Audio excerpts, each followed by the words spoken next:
So what do you do when you're facing significant questions or problems that just are very, very difficult and you can't seem to work it through?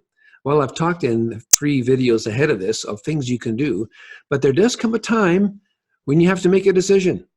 There has to come a point where you got to make a decision one way or the other. And you can't live forever with the anxiety of indecision. You can't live in the straitjacket of not knowing. And you can't just go on unendingly wondering and worrying about things. We need to be able to come to a point where we can make a confident decision and not second guess ourselves forever about it, but be able to move on. And the situation with these kinds of questions is that the choice is not obvious usually.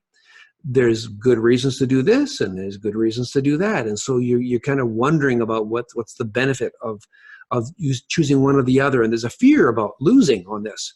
Well, I suggest that after a time, you may need to be able to make a decision. And one of the best ways is to take a personal retreat. Go away somewhere quiet, somewhere out of the pressure cooker of what you're thinking and facing with, somewhere away from the people that are demanding things of you or that are causing you stress. You need to go somewhere safe where you can decompress and rest and let your mind settle down a bit and get your heart open to God. And then I would suggest you take out that journal that I talked about in that first video and read through all the prayer and all the conversations you've had with God over the last while. And just let him talk to you and think through and sense through what God might be saying. What might be the next steps? You can write out the pros and the cons, and you can work some of those things. But there comes a point where you're going to have to make a decision. And you need to just make the decision, having done all this careful strategy that I've talked about in the earlier videos. You can trust that God is in this. God says, I will never leave you nor forsake you. Even if you make the wrong decision, God says, I won't leave you. I won't abandon you. And most of those things can be changed or done in a different way a little bit later. So most decisions are not impossible to actually amend as you go along.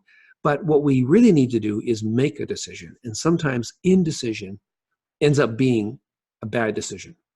So sometimes making a decision, even if it's not perfect, is better than just sitting there and wondering and worrying. So here's the 4 things I suggest you might be able to do as you face some of the big questions that typically will come up in the second half of life. And in our Crest Leadership Program, we actually provide you a way or a process to help you make these kinds of decisions. You may want to consider joining us and check out our website and see when you can join us.